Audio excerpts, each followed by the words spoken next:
Fala turma, beleza? Satisfação imensa estar gravando esse vídeo para vocês. E o objetivo aqui, muito brevemente, é passar os principais pontos, representando muito honrosamente o meu grupo, acerca da divisão de terras. Vou enumerar os principais aspectos dessa ação, desse procedimento especial do nosso Código de Processo Civil, para que a gente consiga enxergar com mais clareza aquilo que está disposto na nossa lei processual. Os pontos que eu vou buscar passar aqui hoje iniciam-se com uma parte histórica, um apanhado da origem dessa ação de divisão de terras e a relação disso com o sistema jurídico, como o nosso caso aqui no Brasil. A ação de divisão de terras, dentro das regras, dos princípios e dos parâmetros do nosso Código de Processo Civil, já não mais tão novo, uma vez que é de 2015, e as regras específicas da coisa. Quem é o legitimado ativo, ou quem são, quem é o legitimado passivo, ou quem são, quais são os requisitos da petição inicial da ação de divisão de terras, como que se procederá a contestação, como que vai ser a impugnação nesses casos de divisão de terras, como que será o procedimento, é uma fase una, tem um processo de conhecimento, uma fase executória, como que funciona isso? Enfim, esses pontos eu buscarei passar de uma forma muito breve, para que, como eu disse logo no início, facilite a nossa leitura do CPC e das regras que estão muito bem expostas lá. Não adianta a gente querer decorar a letra seca da lei se não tivermos a capacidade para interpretar o que ali está determinado. Então, meu objetivo hoje é muito humildemente, tão somente, auxiliar nessa nossa capacidade de interpretação do que está ali no CPC em relação à ação de divisão de terras. Muito bem. A ação de divisão de terras, como eu falei, é um procedimento especial, está elencado lá no 569 do CPC, no inciso 2 especificamente, e tem a sua origem no direito romano. Muito do que a gente tem do nosso sistema jurídico, muito do que a gente tem da nossa ideia de Estado, em que pese as influências de Montesquieu, etc., tem a sua origem mais próxima e sua origem mais distante e ao mesmo tempo mais concreta em Roma, no Império Romano e na sistemática jurídica romana, que influencia muito fortemente os países latinos, inclusive o Brasil, pelo fato de termos sido colonizados por Portugal. E o objetivo dessas ações possessórias, especificamente da ação de divisão de terras, é regulamentar ou ao menos buscar harmonizar um conflito muito presente na sociedade, desde aquele momento em que a história ensina que as sociedades humanas saíram de um estado nômade para um estado agrário. E isso permitiu o surgimento de cidades, o surgimento de estados como nós temos hoje. E a terra é o ponto central dessa questão.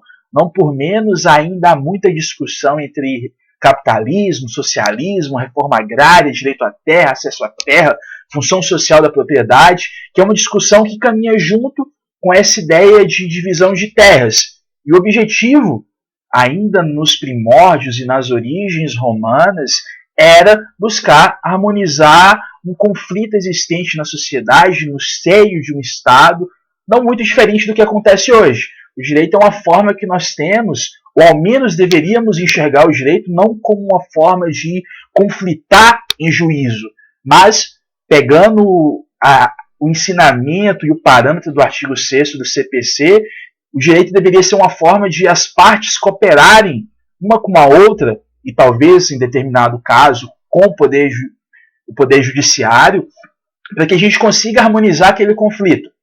E a ação de divisão de terras, lá em Roma, surgiu com esse intuito de harmonizar os conflitos territoriais, principalmente pela incerteza em relação a onde começava e onde terminava a terra da pessoa.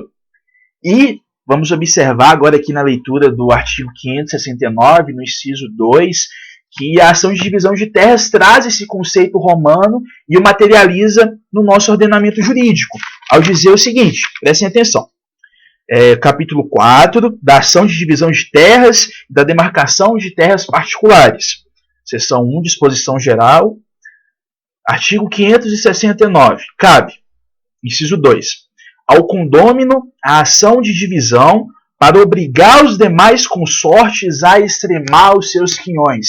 O que isso quer dizer? Que a ação de divisão de terras tem por objetivo primordial, por objeto primordial, definir onde que começa e onde que termina a minha parte daquela terra.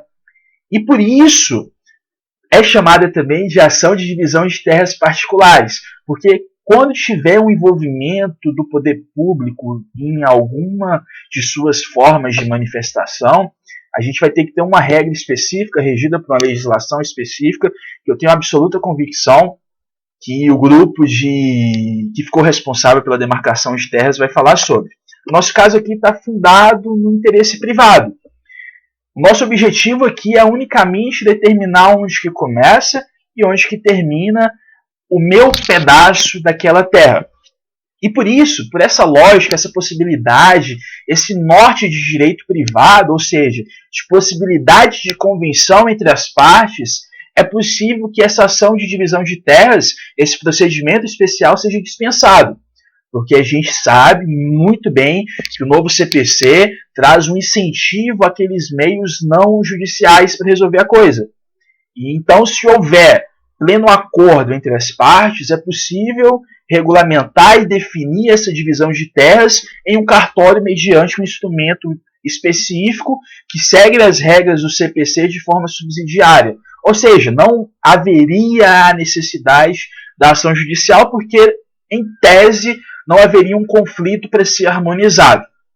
Agora, se não há acordo entre as partes, se não há consenso entre as extremas dos respectivos quinhões dos condôminos, aí, inevitavelmente, terá de se acionar a via judicial e, para isso, como sabemos, o instrumento, o documento adequado é a petição inicial, que segue as regras do 319 e do 320 do CPC, salvo falha da memória, mas com alguns acréscimos que estão relacionados com esse caráter especial do procedimento. E essas regras da petição inicial estão no 588. Antes da leitura, porém, cabe destacar que os legitimados, tanto em nível ativo quanto em nível passivo, para a ação de divisão de terras particulares, são aqueles que estão no condomínio, ou seja, os condôminos são os legitimados ativos e passivos. Uma vez que tenham ativo, serão os legitimados ativos, comporão o polo passivo daquela demanda pelo fato de dizer respeito àquele condomínio, certo? Pois bem, o artigo 588 traz os requisitos da petição inicial desse tipo de ação e fala o seguinte: a petição inicial será instruída com o título de domínio do promovente, ou seja, daquele que está ajuizando, e conterá 1. A indicação da origem da comunhão e a denominação, a situação, os limites e as características do imóvel. 2. O nome, estado civil, profissão e residência de todos os condôminos, especificando-se os estabelecidos no imóvel com benfeitorias e culturas nesse sentido é plantação. 3. As benfeitorias comuns. Ou seja, a petição inicial, se não estiver cumprindo estritamente os requisitos do 588, será inepta, muito provavelmente o processo será extinto, uma vez que não estariam preenchidos os requisitos preceituados no CPC. Isto feito, seguindo a lógica do Código de Processo Civil, os outros condôminos serão citados para que contestem no prazo de 15 dias, e isso está no artigo 577, aquela demanda. Isto feito, avançando, resolvendo, determinando o que há de ser determinado, comprovando o que há de se comprovar, a gente vai ter finalizado a primeira parte do procedimento especial, ou seja, da ação de divisão de terras particulares, que é uma fase de conhecimento, como o professor Humberto Teodoro diz. Essa primeira fase serve tão somente para comprovar que há aquela relação jurídica que a parte alega que enseja a tutela jurisdicional no sentido de demarcar, no sentido de dividir a terra, de saber exatamente o que cabe a quem naquele condomínio. Então, nada mais é que uma fase de conhecimento dessa ação de divisão de terras.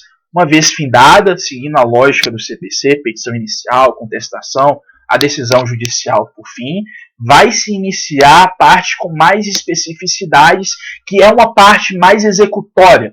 Mas não, é uma parte efetivamente executória da ação de divisão de terras, que é onde, com o apoio de peritos, ou, em determinados casos, dispensável essa participação, o juízo efetivamente vai definir o que cabe, o que é de direito a quem naquela situação jurídica.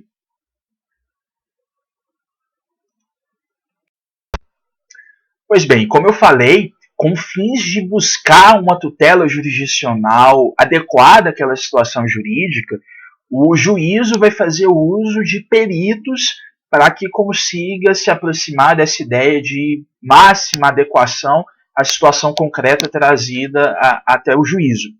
Só que o artigo 573, 573, dispensa a atuação dos peritos se o imóvel em questão, objeto originário daquele condomínio, foi georreferenciado desde que tenha averbação no registro de imóveis.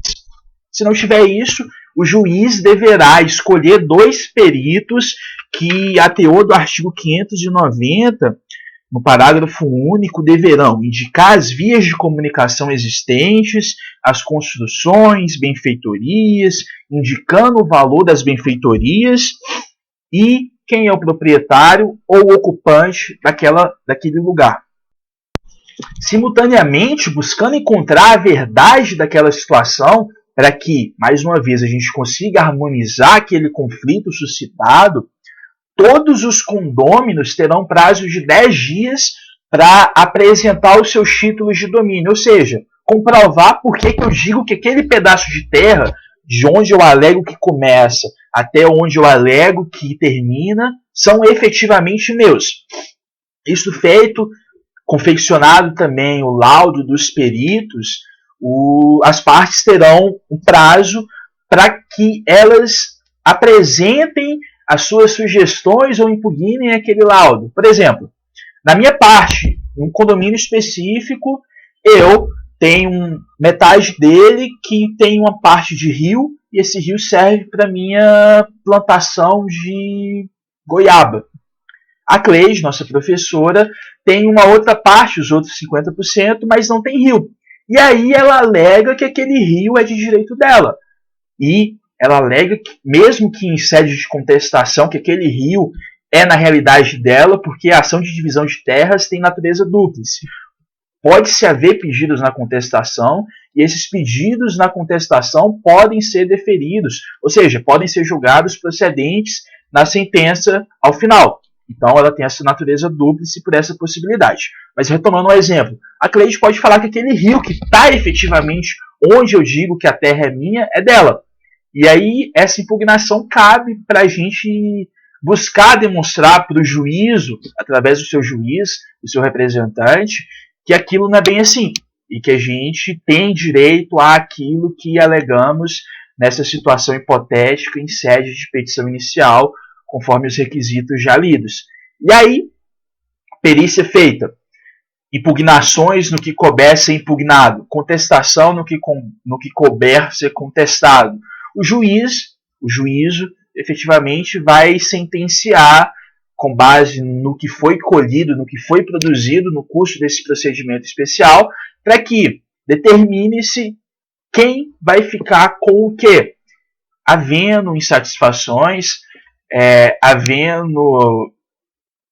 ausentando-se concordância com a sentença, e em respeito ao duplo grau de jurisdição, há a possibilidade de recursal. Mas aqui nessa fase executória da ação de divisão de terras, nos interessa saber que, feito ou não feito essa possibilidade de impugnação, contestação, etc., os peritos efetivamente ou primordialmente deverão propor ao juízo, enquanto auxiliares deste, uma divisão com base no que foi colhido daquelas terras que estão sendo discutidas em sede de processo judicial.